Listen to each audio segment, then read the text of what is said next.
Hello, my beautiful souls. Welcome sa ating tarot reading sessions. Keep in mind, general reading po ito. Maaaring mag-resonate, maaaring hindi. Kunin nyo na lang po kung para sa inyo and leave the rest. Maaaring mag-shift na energies or magkabaliktad ang sitwasyon. Kaya kayo na pong bahala kung saan kayo nakalugar sa reading natin. So, let's see.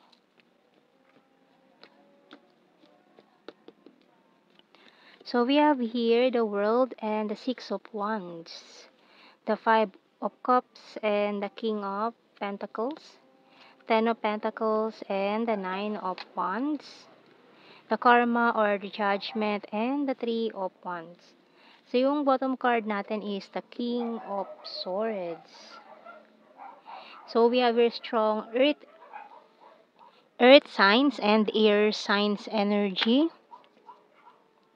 So, tingnan natin sa mga signs and symbol cards. So, mukhang may mga manggugulo na naman sa peace of mind din nyo ngayon. Na itong taong to maaari nakatira sa malayong lugar. So, tingnan natin.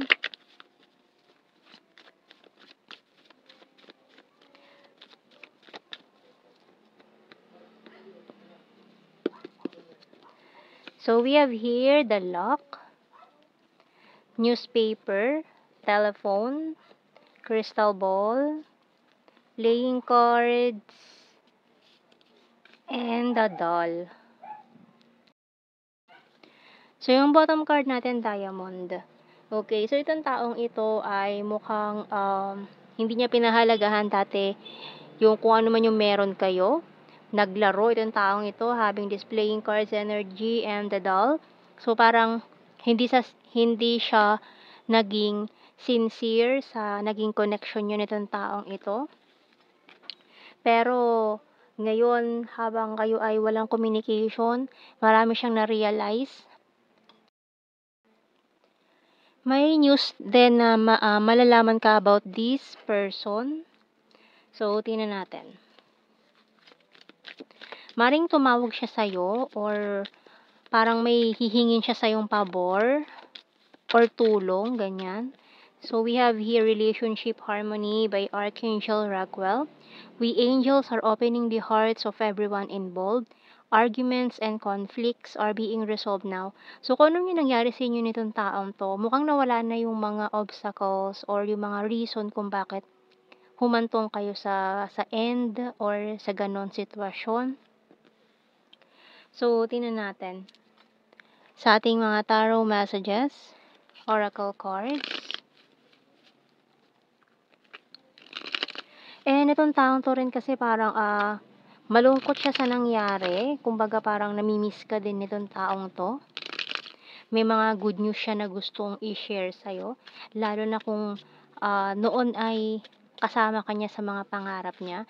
So, siguro may mga goals na siya na na-reach ngayon and gusto niyang i-share sa'yo yung mga rewards na yon or itong good news na natatamasa niya ngayon. So, tingnan natin.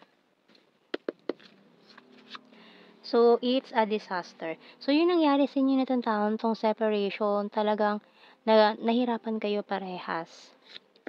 Crying over you feeling lost. So, ngayon ito yung energy niya na namimiss ka niya. Parang malungkot itong taon to, lalo na with this Five of Cups and this card natin na Five of Cups energy. Ayan, talagang feeling niya hindi kumpleto yung buhay niya kapag wala ka. So, give up niya na tong connection na to, pero talagang this person is still waiting for you.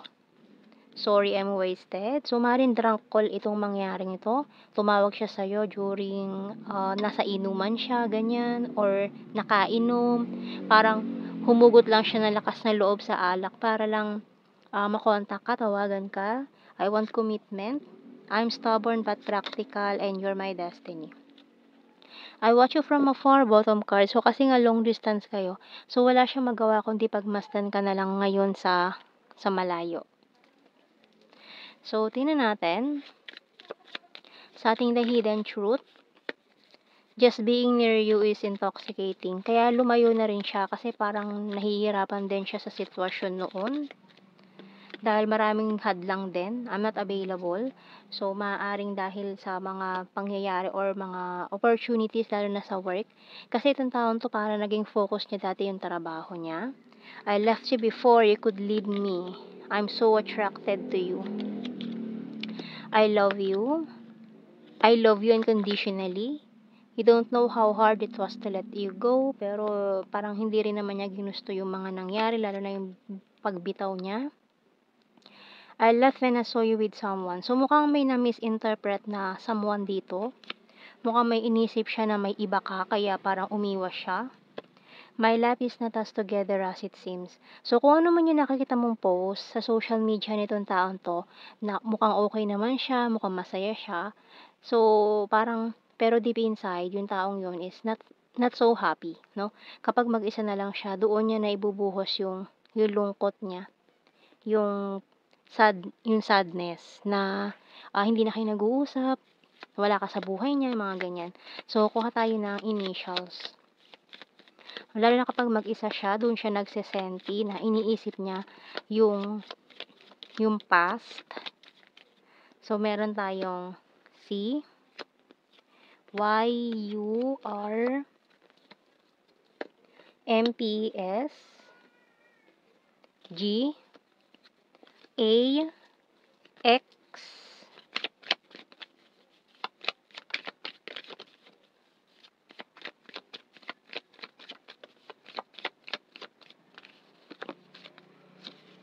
letter O, V, E, K ang bottom card. So, let's see sa blue card natin. So, we have here, all strings attached. Passion and regret. So, sumili pa yung Union of Hearts natin. So, tingnan natin yan ha. Mukhang may chance pa kayo nitong taong to. For a second chance. So, tingnan natin. Syempre, depende pa rin sa sitwasyon ninyo. Ayan, lalo na kung deserving naman bigyan ng second chance, diba? So, tingnan natin sa general signs and messages. So, we have here patience, please, kung hinihintay nyo pa rin ang isa't isa. Trustworthy. Karmic relationship. So, mukhang may nagkaroon din ng karmic partner, karmic cycle. Number 1, very lucky. November, may other country, and soon. Ayan, soon. Mukhang may second chance pa kayo nitong taong to. Luzon City. Caring. Skin tag, quiet person. Cold City and Libra. Weird and number 7. Friendly, mirror, chaser. So, mukhang may maghahabol dyan. Na fire sign, Aries, Leo, Sagittarius. August. Hilarious. Nag-overthink. Cup is water sign, Cancer, Scorpio, Pisces, and eye contact. So, mukhang mahihirapan yan tumingin sa mga mata mo kasi alam niya guilty siya. Ayan, maraming regret energy sa kanya. So, ayan ang ating reading, my beautiful souls. Thank you for watching. Take care and God bless. See you in our next reading, guys. Bye-bye.